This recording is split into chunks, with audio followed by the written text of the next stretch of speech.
My name is Grace, and I'm 34 years old. I was signing the papers to transfer my house deed when my attorney suddenly burst out laughing. Grace, stop right there, he said, examining the document. This is the most ridiculous fraud attempt I've seen in 20 years. My mother's face went white as paper. My golden child brother Jason started sweating. And that's when I realized my entire family had been planning this con for months. Before we dive into this shocking story of family betrayal and the attorney who saved my life, I want to know where you're watching from today. Are you someone who's dealt with toxic family dynamics? Hit that like button if you believe family should mean sacrificing everything you've worked for. And please subscribe and ring the notification bell because this story will show you exactly why having the right legal counsel can be the difference between losing everything and exposing a massive family conspiracy. Trust me, you'll want to hear how one lawyer's laughter destroyed my family's elaborate scheme. Growing up in the Mitchell household meant understanding one fundamental rule: Jason could do no wrong. My older brother, now 36, had been crowned the family's golden child before I could even walk. I learned early that my role was to work hard, stay quiet, and never outshine the chosen one. By 14, I was working at the local grocery store, saving every penny for nursing school while Jason crashed his third car that our parents somehow afforded to replace. My parents, Harold and Marie, weren't wealthy people. Dad worked construction until his back gave out, and Mom cleaned houses for the wealthy families across town. Yet somehow, there was always money for Jason's needs. His failed restaurant venture at 25? They remortgaged the house. His online trading disaster at 30? They emptied their retirement fund. Meanwhile, I wore thrift store clothes and ate ramen through nursing school, too proud to ask for help they wouldn't give anyway. I bought my house at 28 through sheer determination and sacrifice. While my friends traveled and enjoyed their 20s, I worked double shifts, picked up holiday coverage nobody wanted, and saved religiously. The little two-bedroom Craftsman in the Riverside neighborhood wasn't much, but it was mine. I painted every wall myself, learned to fix leaky faucets from YouTube videos, and slowly turned that house into my sanctuary. The neighborhood was transitioning then, artists and young professionals moving in among the long-time residents. I'd bought at exactly the right time, though I didn't know it yet. Jason, meanwhile, continued his spectacular failures with our parents' unwavering support. After the restaurant and trading ventures came the music production studio that produced nothing but debt, the car detailing business that detailed exactly 3 cars before folding, and the cryptocurrency consultancy where he lost more money than he ever made for clients. Each failure came with the same parental refrain: "He's special, Grace. He just needs to find his path. You're so strong. You don't need our help like he does." My younger sister Lily, now 30, had learned to navigate our family differently. She played neutral, never taking sides, keeping her head down and her opinions to herself. She'd become a teacher, married young, and maintained careful boundaries with our parents. I envied her ability to float above the family drama, while I seemed to absorb it all. The first sign something was shifting came during Easter dinner 6 months ago. My parents showed unusual interest in my house, asking detailed questions about property taxes, mortgage payments, and recent neighborhood sales. Jason, who typically ignored me unless he needed something, suddenly became chatty and complimentary. "You've really done amazing things with this place, Grace," he said, helping himself to thirds of my homemade lasagna. "Must be worth quite a bit now with all the development in the area." Mom chimed in with seemingly innocent observations about how hard it must be to maintain a house alone, how expensive property taxes were getting, how some young people were choosing to rent instead for more flexibility. Dad, usually silent during meals, mentioned reading about various tax benefits of property transfers within families. The conversation felt orchestrated, like they'd rehearsed their parts before arriving. After dinner, Lily helped me clean up while the others watched TV. She kept glancing toward the living room, then finally whispered, "Grace, something's going on. They've been having meetings at Mom and Dad's house. Jason's there all the time now, and they stop talking when I walk in. Last week I saw some official-looking documents on the kitchen table, but Mom snatched them away before I could get a good look." I dismissed her concerns initially. Our family had always been dysfunctional, but surely they wouldn't plot against me. I was the responsible one, the one who'd never asked for anything, who'd made something of herself despite their favoritism. The house represented everything I'd accomplished on my own. Looking back, that should have been my first clue. In their minds, my independence was a resource to be tapped, not an achievement to be celebrated. 2 weeks after that Easter dinner, my phone rang at 3 in the morning. Mom's panicked voice cut through my grogginess. "Grace, honey, I'm at the hospital. They're running tests. The chest pains won't stop. Your father's here, but we need you." I threw on clothes and raced to Mercy General, my mind spinning with worst-case scenarios. The drive took 15 minutes, but felt like hours, streetlights blurring past as I gripped the steering wheel. The emergency room was nearly empty at that hour. I found my parents in cubicle 7, Mom hooked to monitors that showed perfectly normal vital signs. Dad paced beside her bed while Jason sat in the corner, typing on his phone. His presence at 3 a.m. should have been my second warning sign. Jason never showed up for family emergencies unless there was something in it for him. "The doctors think it's stress-related," Mom said, clutching my hand. "But they want to run more tests. Expensive tests. Our insurance barely covers anything anymore." She launched into a story about coverage gaps, pre-authorizations, and out-of-network specialists. The medical terminology felt rehearsed, like she'd memorized lines from a medical drama. As a nurse, I knew the procedures she described didn't match her symptoms, but questioning a scared mother in a hospital bed felt cruel. Over the following days, the medical crisis escalated strategically. Test results were concerning but inconclusive. Specialists were needed, but cost-prohibitive. Mom's condition remained vague but urgent, a perfect storm of worry and financial pressure. Then Jason called a family meeting, presenting himself as our savior with his latest brilliant plan. We gathered at my parents' house on a Sunday afternoon. Jason had prepared a presentation, complete with printed handouts that looked official but contained mostly nonsense when you read carefully. "I've been researching this extensively," he began, chest puffed with false authority. "There's a little-known provision in tax law that could solve everything.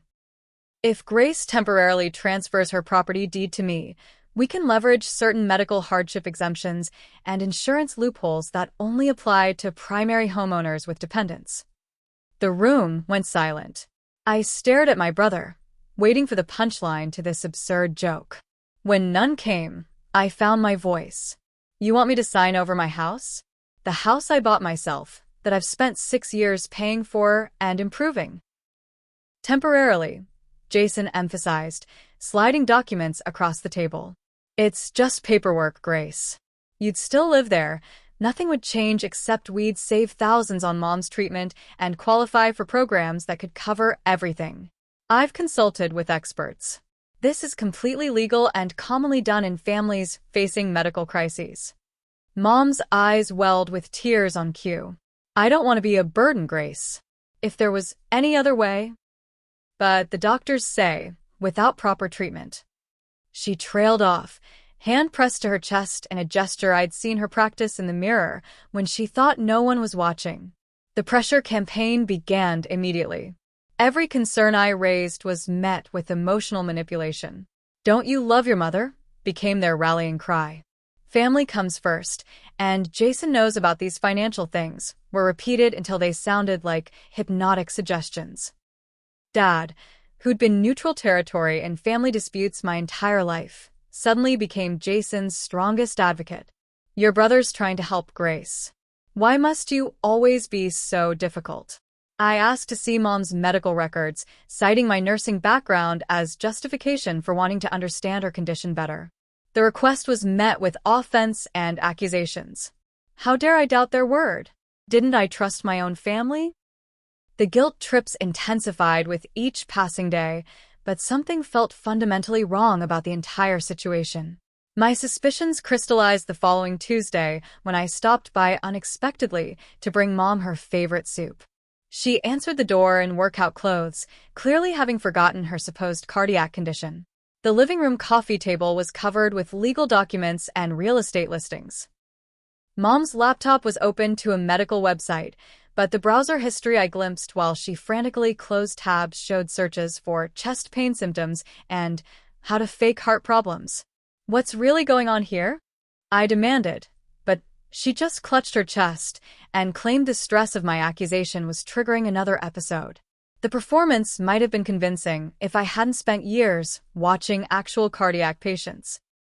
Everything about her presentation was textbook what people thought heart problems looked like, not what they actually were. Later that evening, Lily called in tears. "Grace, I'm so sorry. They promised me money from the sale if I kept quiet. They said you'd never have to know, that it was just a financial restructuring thing. But I can't do this.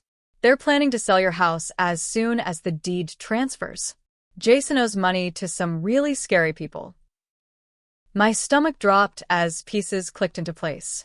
This wasn't about Mom's health or tax benefits. This was theft, plain and simple, dressed up in medical emergency clothing and family obligation wrapping paper.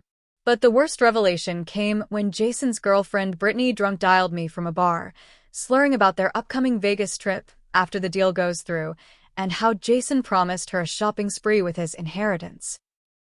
The next phase of their plan involved psychological warfare that would have impressed military strategists.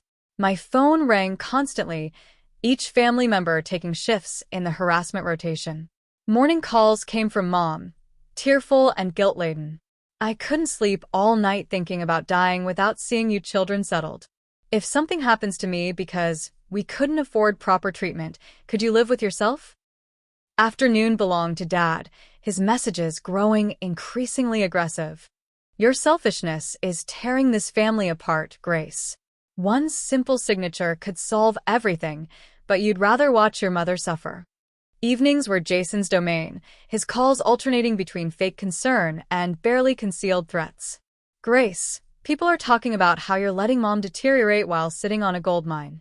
It doesn't look good for a nurse to be so heartless. Imagine if your workplace heard about this." The implications were clear even through his syrupy delivery.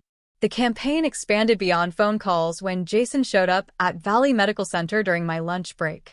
He positioned himself in the hospital cafeteria where my colleagues would witness our interaction, then launched into a performance worthy of daytime television.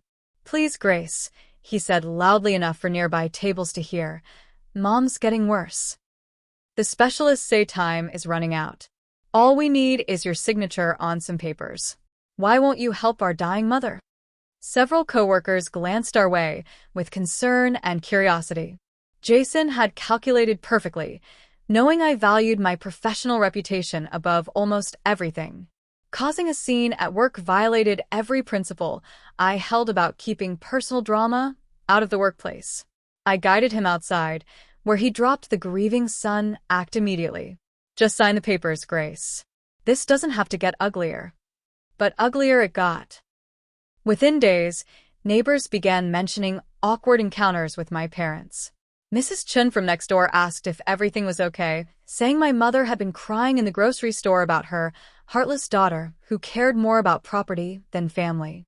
Mr. Rodriguez mentioned my father cornering him at the hardware store, lamenting how I was letting my mother die for the sake of a house I barely used. The social pressure expanded like ripples in a pond. My parents activated their entire network, painting me as a selfish monster, hoarding resources, while my mother suffered. Church members I'd known since childhood suddenly grew cold. The pastor suggested I take time to reflect on my priorities after my parents shared their version of events during prayer requests. Even the local coffee shop barista asked if my mom was feeling better, having heard about her condition from other customers. My boyfriend Kyle became collateral damage in their campaign. We'd been dating for 2 years, and he'd watched my family's dysfunction with growing concern. When he accompanied me to a family dinner meant to be neutral ground, Jason immediately went on the attack. "Must be nice having someone successful to leech off of," Jason sneered at me over pot roast. "No wonder you won't help Mom. You've got Kyle as backup now." Kyle's jaw tightened, but he remained calm. "Grace has never asked me for a penny. Everything she has, she earned herself. Maybe you should try it sometime. The table exploded. Mom wailed about outsiders interfering in family business. Dad demanded Kyle leave immediately. Jason stood up so fast his chair toppled, fists clenched like he was considering violence. We left immediately, but the message was clear. Kyle was now banned from all family gatherings. That night, Kyle held me as I cried frustrated tears. "You know this is abuse, right?" he said gently. "Financial abuse is still abuse, even when it comes wrapped in family guilt." He offered to pay for a lawyer, to help me file restraining orders, to do anything necessary to protect me. But I wasn't ready to go nuclear yet. These were still my parents, my brother. Surely there was a way to resolve this without destroying every family tie. The universe seemed determined to show me otherwise. Through a mutual friend who worked at the casino, I learned the true extent of Jason's gambling debts. 6 figures owed to the kind of people who didn't accept payment plans. The friend whispered that Jason had been bragging about coming into property soon, that he'd already promised my house as collateral to buy more time from his creditors. The timeline suddenly made sense, Mom's sudden illness coinciding perfectly with Jason's final notices. Aunt Martha, my mother's older sister, called from Florida with another piece of the puzzle. "Grace, honey, I've watched this movie before. Your parents did the exact same thing to your grandmother 20 years ago. Convinced her to sign over her paid-off house for tax reasons, then sold it within months. She died in a nursing home because there was nothing left for her care. I tried to warn her, but family loyalty made her blind. Don't let history repeat itself." The information hit like a physical blow. Grandma Rose had always been described as too trusting with money and bad at financial planning, but now I understood the truth. She'd been betrayed by her own daughter, my mother, the same woman now orchestrating my financial destruction while playing victim. As their deadline approached, whatever deadline Jason's creditors had given him, the tactics escalated. I found my mail had been tampered with, important documents missing from my mailbox. Credit monitoring alerts showed someone had tried to open cards in my name, applications that included details only family would know. My parents had photographed or copied every financial document in my house during their visits over the years. They recruited extended family as flying monkeys in their campaign. Cousins I hadn't spoken to in years suddenly called with concern about Aunt Marie's health and disappointment in my selfishness. Family friends reached out to mediate, having heard only one version of events. Each conversation followed the same script. Family helps family. Jason knows about these financial matters. One signature would solve everything. How could I be so cruel? I started documenting everything with obsessive detail. Phone calls recorded, emails saved, text messages screenshot. I installed security cameras after finding scratches around my door locks, evidence of attempted entry. The footage revealed Jason creeping around my property at 2 a.m, testing windows and doors like a common burglar. When confronted, he claimed he was checking on me because he was worried about my mental state. The gaslighting was Olympic level. Tuesday evening started like any other until I turned onto my street and saw the locksmith van in my driveway. My parents' car was parked behind it, and Jason's pickup blocked my usual spot. Heart racing, I pulled up and jumped out to find a man in coveralls working on my front door while my family supervised like concerned homeowners. "What the hell is going on?" I shouted, causing the locksmith to pause mid-drill. Mom stepped forward with practiced concern. "Sweetie, you've been under so much stress. We're worried about your safety. These new locks are much more secure." The audacity of changing the locks on my house while I was at work left me momentarily speechless. Dad produced a folder of official-looking documents. "The family has decided it's best if we take temporary conservatorship. You're clearly not thinking rationally, refusing to help your dying mother. This is for your own good." Jason stood behind them, poorly concealing a smirk that made me want to scream. I pulled out my phone and dialed 911, my hands shaking with rage. "I need police at 427 Riverside Drive. People are breaking into my house." Mom gasped theatrically. "She's calling the police on her own family. This proves she's having a breakdown." The locksmith, sensing drama beyond his pay grade, began packing his tools despite Jason's protests to continue. 2 patrol cars arrived within minutes. Officer Bryant, whom I recognized from the hospital, approached carefully. "What seems to be the problem here?" Before I could speak, Mom launched into hysterics. "Officer, our daughter is mentally unstable. She's been making threats, acting paranoid. We're just trying to secure the property for everyone's safety. We have documentation showing she's not competent to make decisions." The papers they showed were a mix of forged medical evaluations and creative interpretations of my refusal to sign over my house as evidence of mental decline. Jason chimed in with his concerned brother routine, mentioning my recent erratic behavior and paranoid delusions about the family plotting against her. If I hadn't been living this nightmare, their performance might have been convincing. Thank God for preparation and documentation. I showed Officer Bryant my deed, proof of ownership, and mortgage payment history. Then came the security footage of Jason attempting to break in, recorded conversations of their fraud attempts, and text messages outlining their scheme. "Officers, my family is attempting to steal my house through fraud and intimidation. I have extensive documentation of their conspiracy." The tide turned quickly. The officers examined both sets of documents, noting the obvious forgeries in my family's papers. "Ma'am," Officer Bryant addressed my mother, "attempting to change locks on a property you don't own is criminal trespass. These mental health documents appear fraudulent. We could arrest all of you right now." Mom's next performance was her masterpiece. She clutched her chest, gasping for air, and collapsed dramatically onto my lawn. My heart. "Call an ambulance. The stress is killing me." The paramedics who arrived were the same team I'd worked with countless times. Beth, the lead EMT, caught my eye and winked as she examined my mother. "Ma'am, your vitals are completely normal. Your oxygen saturation is perfect. Are you sure you're having chest pains?" Mom doubled down, moaning about crushing pressure and radiating pain. The EMTs exchanged knowing looks but followed protocol, loading her onto a gurney for transport. At the hospital, Dr. Peterson performed a thorough examination while I waited outside the room. He emerged shaking his head. "Grace, your mother is perfectly healthy. Every test is normal. The staff suspects she's malingering, but we can't prove it without extensive psychiatric evaluation. I'd recommend keeping your distance." The nursing staff, my colleagues, rallied around me with protective fury. Word spread quickly about what my family had attempted. Back home, I discovered the full extent of their invasion.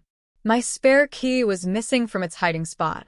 Mail had been redirected to Jason's apartment. They'd been in my house multiple times, photographing financial documents, bank statements, even my passport. The violation felt worse than any stranger's burglary because this was family, people who were supposed to protect me. Kyle arrived with takeout and a bottle of wine, finding me surrounded by evidence of my family's betrayal. "That's it," he said firmly. "We're getting you real help. My college roommate is a property attorney. He handles this stuff all the time." I resisted initially, still clinging to hope that family therapy or mediation could solve this. Kyle's expression was gentle but firm. "Grace, they tried to steal your house today. They're not going to stop."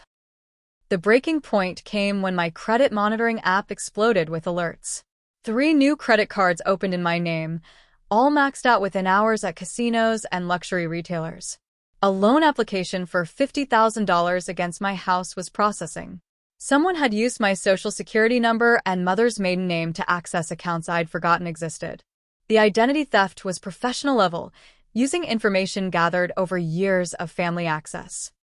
Lily called, crying harder than I'd ever heard. "Grace, I'm so sorry. They made me give them your information. They said it was just for the medical insurance claims, but I saw Jason's computer. He has spreadsheets of all your accounts, passwords he's guessed, security questions from when we were kids. It's so much worse than you know." My supervisor, Nancy, noticed my deteriorating focus at work. Medication errors were unthinkable in my profession, and I'd nearly made one during a critical patient handoff. "Grace, what's going on? This isn't like you." When I broke down and explained, She immediately offered support. Take a few days. Get legal help. We'll cover your shifts.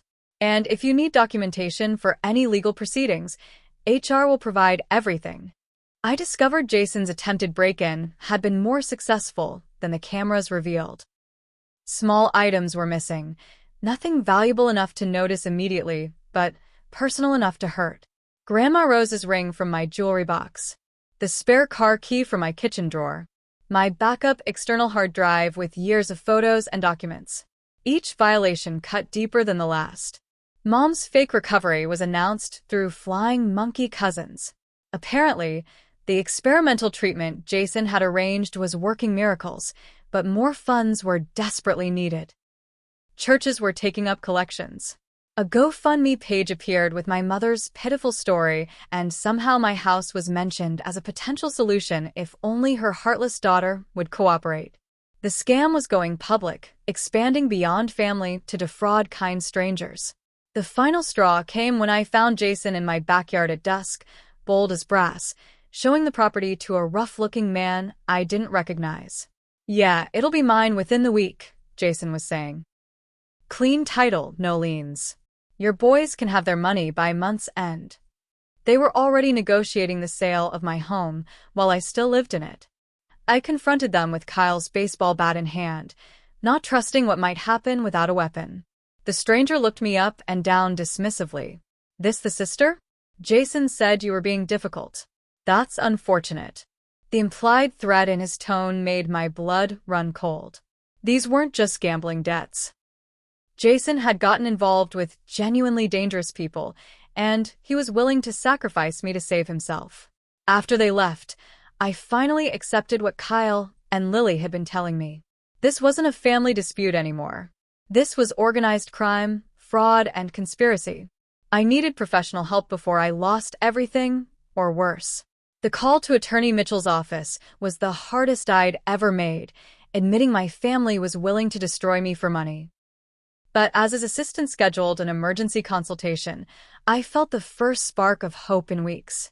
Maybe, just maybe, I could fight back and win. Attorney Mitchell's office occupied the top floor of a restored Victorian downtown, all dark wood and leather-bound books that spoke of competence and discretion. I arrived early for our appointment, clutching a banker's box full of evidence, like a life preserver. My hands shook as I signed in at reception, wondering if I was overreacting, if maybe family mediation would have been enough. Then I remembered the stranger in my backyard discussing my home's sale price and strengthened my resolve. Robert Mitchell himself was nothing like the imposing figure I'd imagined. Mid-50s with kind eyes behind wire-rimmed glasses, he looked more like a favorite uncle than a legal pit bull. Grace, please sit. My assistant mentioned this was urgent regarding property fraud and family members. His tone was gentle but professional as he pulled out a legal pad. For the next hour, I laid out the entire saga. Mom's fake illness, Jason's gambling debts, the pressure campaign, the attempted break-in, the identity theft, the locksmith incident. Mitchell took notes without interrupting, occasionally asking for clarification or documentation. I showed him security footage, played recorded conversations, displayed the fraudulent credit applications. His expression grew increasingly grim with each revelation. Grace, I want you to understand something, he said when I finished. What your family has done isn't just morally wrong, it's criminally prosecutable on multiple levels. Conspiracy to commit fraud, identity theft, attempted grand larceny, elder abuse if we include what they did to your grandmother. This is one of the most comprehensive fraud attempts I've seen, and I've been practicing for 30 years. He explained that families often made the best con artists because victims hesitated to involve law enforcement. They count on your emotional connection to prevent consequences. It's why elder abuse and family fraud are so underreported. But Grace, what they've done here is beyond salvage through family counseling. They've committed serious crimes. We scheduled the signing appointment for Friday afternoon. Mitchell insisted on reviewing any documents they wanted me to sign, warning that desperate people make sloppy mistakes. They'll likely try to hide additional authorizations in the paperwork. Power of attorney, life insurance changes, retirement beneficiary modifications. I've seen families strip victims of everything while pretending it's just one simple transaction. Friday arrived with unusual November warmth, the kind of day that felt like nature's cruel joke against the cold knot in my stomach. I met Mitchell at his office first, where he prepared a concealed recording device and coached me on what to expect. Let them present everything. Don't sign anything until I've reviewed every page. And Grace, whatever happens, remember you're doing the right thing. My family had chosen a neutral location, a conference room at the local community center. When Mitchell and I arrived, they were already assembled like a tribunal. Mom and Dad sat at the head of the table, Jason to their right with a stack of documents. Beside him sat a man I didn't recognize, greasy and fidgeting, who introduced himself as a notary. Brittany perched next to Jason, designer purse prominently displayed like a preview of coming attractions. Who's this? Dad demanded, glaring at Mitchell. I introduced him as my attorney, which sparked immediate protests. We don't need lawyers, Grace. This is family business, Mom pleaded.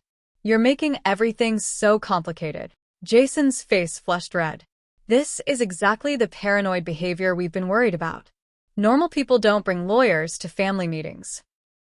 Mitchell smiled pleasantly. Normal families don't ask members to sign over property deeds. I'm here to ensure Grace understands any documents before signing. Surely that's reasonable. He maintained an air of casual professionalism that somehow made my family look even more suspicious by contrast. Jason slid the stack of papers across the table with forced casualness. It's all standard stuff. Property transfer for the tax benefits we discussed.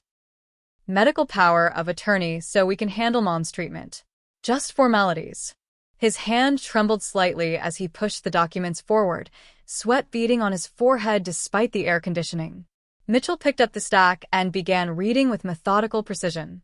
The room grew tense as minutes ticked by, my family shifting uncomfortably with each page he turned. Suddenly, he snorted. Then a chuckle. Then full-bodied laughter that filled the conference room like thunder. He set the papers down and wiped his eyes, still shaking with mirth.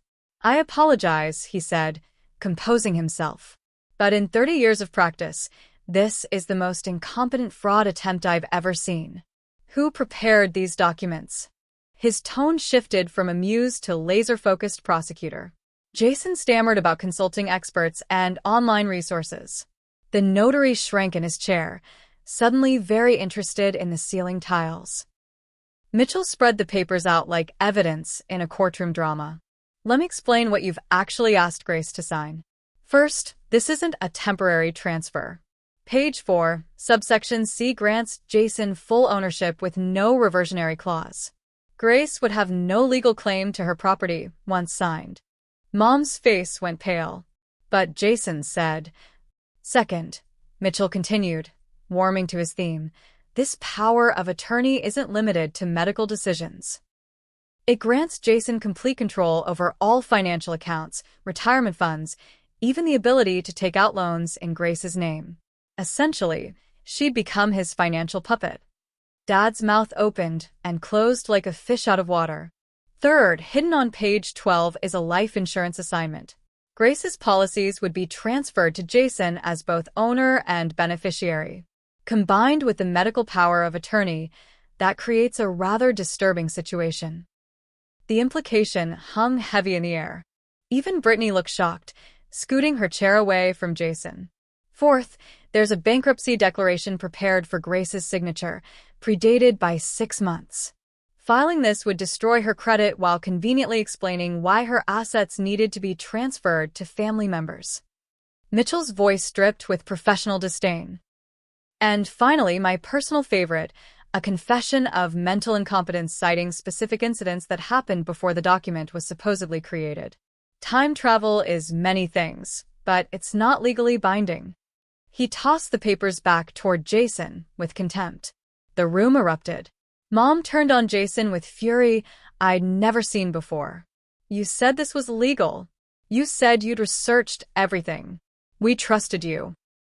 Jason tried to deflect, claiming the lawyer he'd consulted must have made mistakes. Mitchell cut him off with surgical precision. The lawyer who prepared these documents is Marcus Chin, currently under investigation for fraud in 3 states. He's not barred in this jurisdiction and hasn't been a legitimate attorney in 5 years. He specifically targets desperate gamblers who need quick schemes to pay debts. Sound familiar? Dad stood so fast his chair toppled backward. You brought a criminal into this? You made us accomplices to fraud. His face was purple with rage, the neutral parent facade finally cracking. For the first time in my life, I saw him direct anger at his golden child instead of me. Brittany was already gathering her things. I can't be involved in this.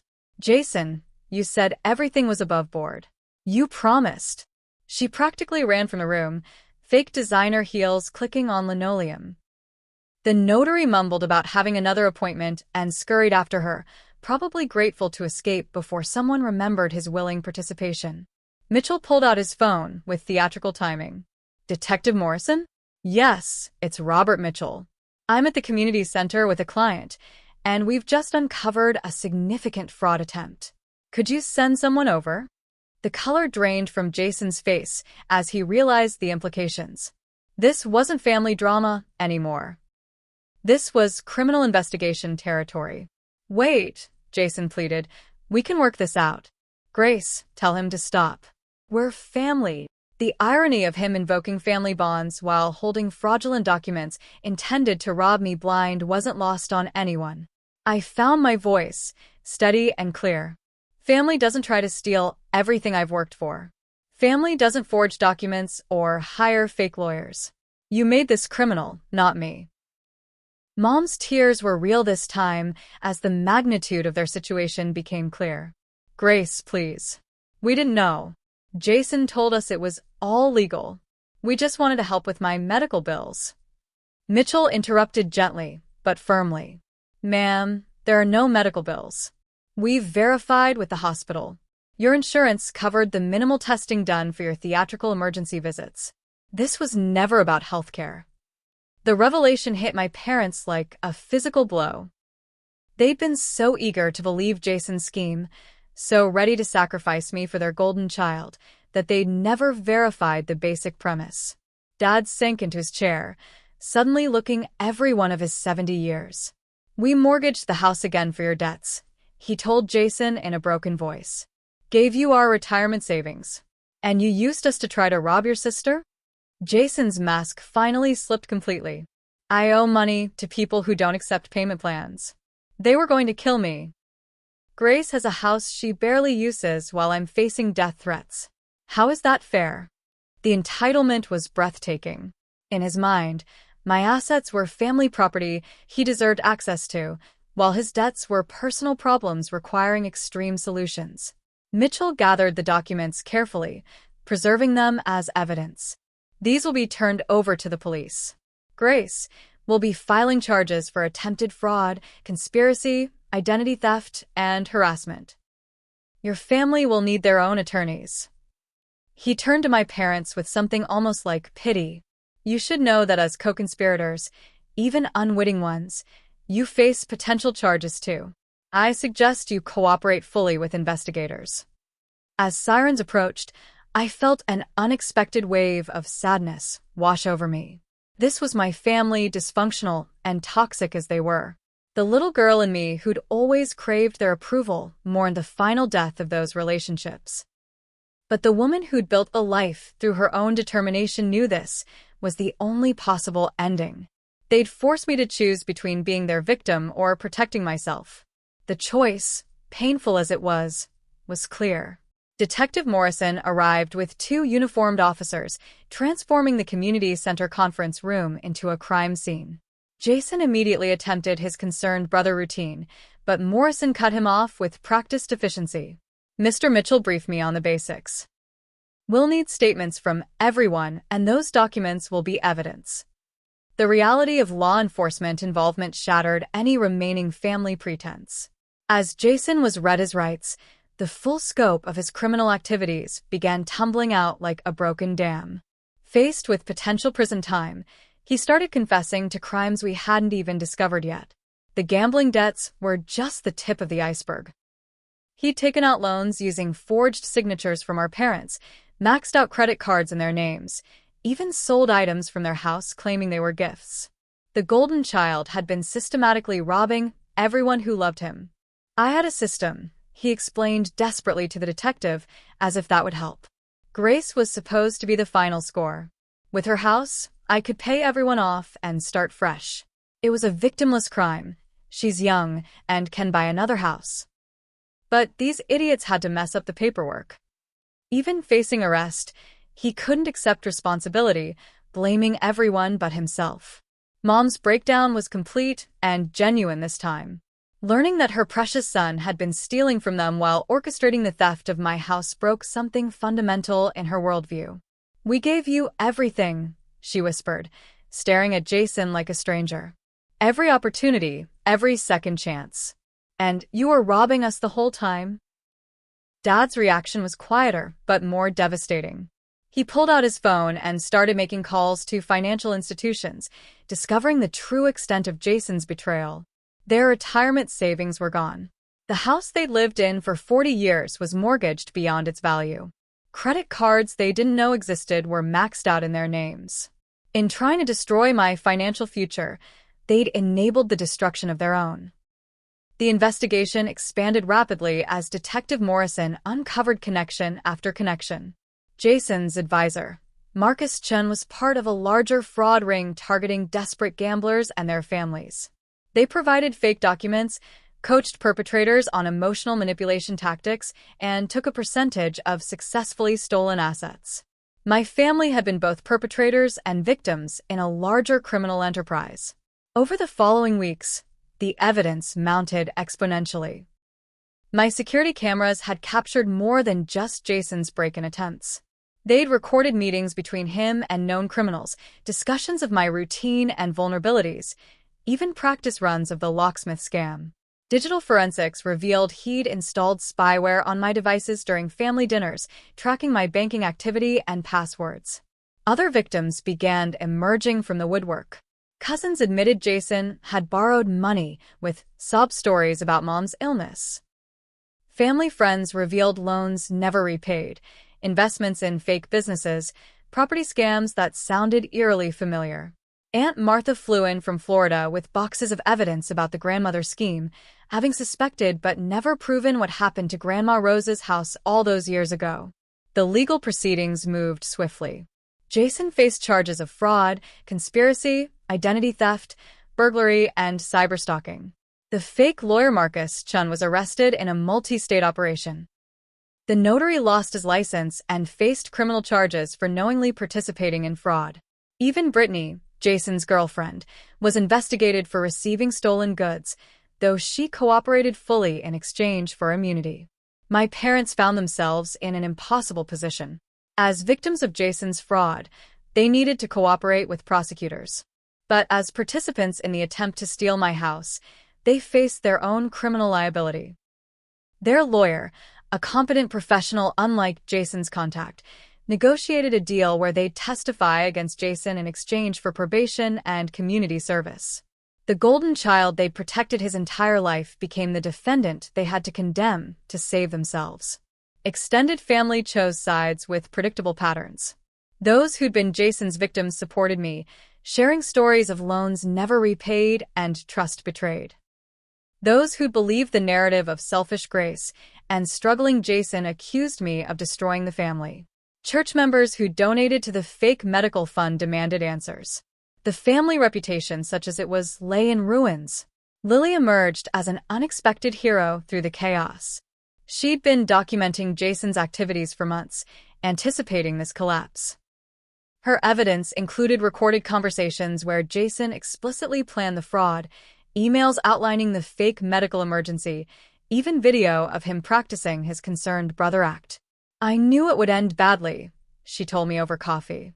"I just didn't know how to stop it without becoming a target myself." Kyle's support never wavered, but the stress tested our relationship. He attended every legal meeting, helped organize evidence, and held me through countless nights of tears and rage. His parents, both lawyers, provided invaluable guidance navigating the criminal and civil aspects of the case. "This is what family actually does," his mother told me firmly. "We protect each other, not prey on each other." The financial forensics revealed staggering losses. Jason had stolen or attempted to steal over $500,000 through various schemes. My parents' retirement was gone. Their home faced foreclosure. Extended family members reported losses ranging from hundreds to thousands of dollars. The golden child had been a one-man financial wrecking ball, destroying everyone who'd tried to help him. Most disturbing were the connections to organized crime. The men Jason owed money to weren't just casino enforcers, but part of a larger criminal organization involved in money laundering and violence. By promising my house as collateral, Jason had potentially put me in physical danger. FBI involvement expanded the case beyond family fraud into racketeering territory. As the criminal cases proceeded, civil lawsuits multiplied. I sued for damages related to the attempted theft, identity fraud, and emotional distress. My parents faced lawsuits from other victims who donated to fake medical funds. Jason, from his jail cell awaiting trial, was served with lawsuit after lawsuit from former friends, business partners, and extended family. The family home went into foreclosure despite my parents' attempts to save it. They moved in with Aunt Martha, who took them in with strict conditions about financial transparency and therapy. Their golden years of retirement became years of poverty and shame, consequences of prioritizing their favored son over basic moral principles and their other children. Jason's trial was swift. Faced with overwhelming evidence and multiple witnesses, he pled guilty to avoid maximum sentences. The judge, reviewing the case history and impact statements from victims, showed no leniency. "You systematically destroyed your family's financial security while manipulating their love for your own gain.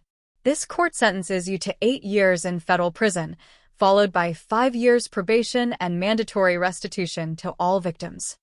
Watching them take Jason away in handcuffs should have felt like victory, but I only felt hollow sadness.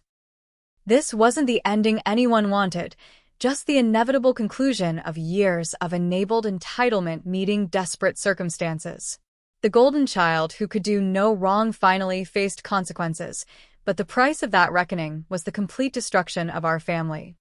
The immediate aftermath of Jason's sentencing felt like surveying a bombed landscape. Family relationships lay in ruins, financial devastation spread across generations, and trust had been shattered beyond repair. But from destruction came unexpected opportunities for rebuilding, not the toxic dynamics of before, but something healthier and more honest. I made the difficult decision to sell my house on my own terms. The place that had represented my independence had become tainted with memories of betrayal and attempted theft. Using a reputable real estate agent, not the vultures Jason had promised it to, I sold at market value. The profit, combined with the victim restitution fund established by the court, allowed me to purchase my dream cottage near Lake Willow, 40 minutes outside the city, but worlds away from the chaos of recent years. The cottage was smaller than my previous house, but perfect for my needs. 2 bedrooms, a stone fireplace, and windows overlooking the water. I spent weekends painting walls in colors I loved, planting gardens without fear of family members casing the property, and slowly reclaiming my sense of safety. Kyle helped install a state-of-the-art security system, though the remote location and gated community provided natural protection. Work became a source of unexpected support and growth. My colleagues at Valley Medical, who'd witnessed Jason's public manipulation attempts, rallied around me with fierce loyalty. Nancy, my supervisor, recommended me for a charge nurse position that came with better hours and significant pay increase. "You've shown incredible grace under pressure," she said during my review. "Those are the qualities we need in leadership." Mom attempted contact 3 months after the trial, sending a letter through Aunt Martha. The writing was shaky, words crossed out and rewritten, as if she'd struggled with every sentence. She acknowledged the favoritism, the enabling, the generational pattern of putting Jason above everyone else. But accountability and apology were different things, and her letter still contained undertones of excuse-making. "We just loved him so much," she wrote, as if love justified theft and betrayal. I chose not to respond. Forgiveness, my therapist explained, didn't require reconciliation. I could release the anger without inviting toxic people back into my life. The therapy sessions, initially focused on trauma from recent events, unveiled deeper patterns of neglect and emotional abuse throughout my childhood. Being the scapegoat child while Jason was the golden child had shaped me in ways I was only beginning to understand. Dad's letter arrived a month later, brief and formal. He'd gotten a job at 71, working at a hardware store to pay rent at Aunt Martha's house. The golden years he'd imagined were now spent in minimum wage labor, direct consequence of choosing favoritism over fairness. He didn't ask for forgiveness or money, just wanted me to know he finally understood the price of their choices. Jason wrote from prison 6 months into a sentence. The letter was pure manipulation, cycling between self-pity, blame-shifting, and subtle threats about what his associates might do if restitution payments affected their timeline. I forwarded it immediately to Detective Morrison, who added it to Jason's file as evidence of continued criminal mindset. The parole board would find it interesting reading in 8 years. Lily and I built the sibling relationship we'd never been allowed to have. Without Jason's shadow and our parents' toxic dynamics, we discovered genuine affection and shared interests. She visited the cottage monthly, bringing her 2 young daughters who delighted in feeding the ducks and picking wildflowers. I want them to see what healthy boundaries look like, she explained. The cycle stops with us. Kyle proposed on the cottage dock at sunset, a moment of pure joy untainted by family drama. He'd stood by me through the worst year of my life, seeing me at my lowest and choosing to stay. The engagement ring was modest by some standards but perfect by mine, purchased with his own money without debt or manipulation. His family celebrated with genuine warmth that still sometimes startled me with its sincerity. We married in a small ceremony by the lake, attended only by true friends and chosen family. Lily served as my maid of honor, her daughters as flower girls. Kyle's parents walked me down the aisle since my own were notably absent. The wedding was everything my family would have hated, simple, drama-free, and focused on love rather than appearance. It was perfect. Professionally, I thrived in ways that would have been impossible under constant family crisis. The charge nurse position led to opportunities for specialized training in cardiac care, ironic given Mom's theatrical heart problems. I became an expert in recognizing genuine medical distress versus manipulation, skills useful both professionally and personally. The hospital funded my advanced certifications, investing in someone they saw as stable and committed. A year after the trial, Aunt Martha visited with unexpected news. Grandma Rose had left more than memories of manipulation. During the estate cleaning prompted by my parents' foreclosure, Martha discovered hidden documents in the attic. Grandma had maintained a secret bank account, small deposits over years hidden from my mother's financial abuse. The account, left to her grandchildren equally, had grown modestly over 2 decades. My share wasn't life-changing money, but it felt like a message from beyond. Grandma Rose had learned from her victimization, protecting what little she could for the next generation. I used the funds to establish an emergency shelter assistance program for elder abuse victims, naming it Rose's Haven. The first resident was a woman whose son had manipulated her into signing over her pension, a story painfully familiar. 2 years post-trial, I received notice that Jason was seeking early release. Model prisoner behavior, completion of therapy programs, acceptance of responsibility according to his lawyer. The parole hearing required victim impact statements, forcing me to revisit trauma I'd worked hard to process. But this time, I wasn't alone. Lily, Kyle, several cousins, and even family friends who'd been defrauded submitted statements opposing release. The parole board, reviewing the extensive evidence and ongoing lack of genuine accountability in Jason's communications, denied the request. He'd served the full sentence, with regular reviews that would likely yield the same result given his continued minimization of crimes and veiled threats toward victims. The golden child discovered that consequences, unlike family favor, couldn't be manipulated away. My blog started as therapy homework, a way to process the experience through writing. Family fraud, A Survivor's Guide, began with modest expectations but resonated with countless readers facing similar betrayals. Stories poured in from adult children manipulated by parents, siblings defrauded by family members, elderly relatives exploited by those they trusted most. The common thread was the weaponization of love and loyalty against victims.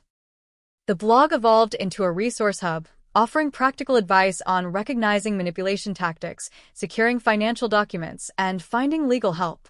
Guest posts from lawyers, therapists, and other survivors created a community of support for those navigating family financial abuse.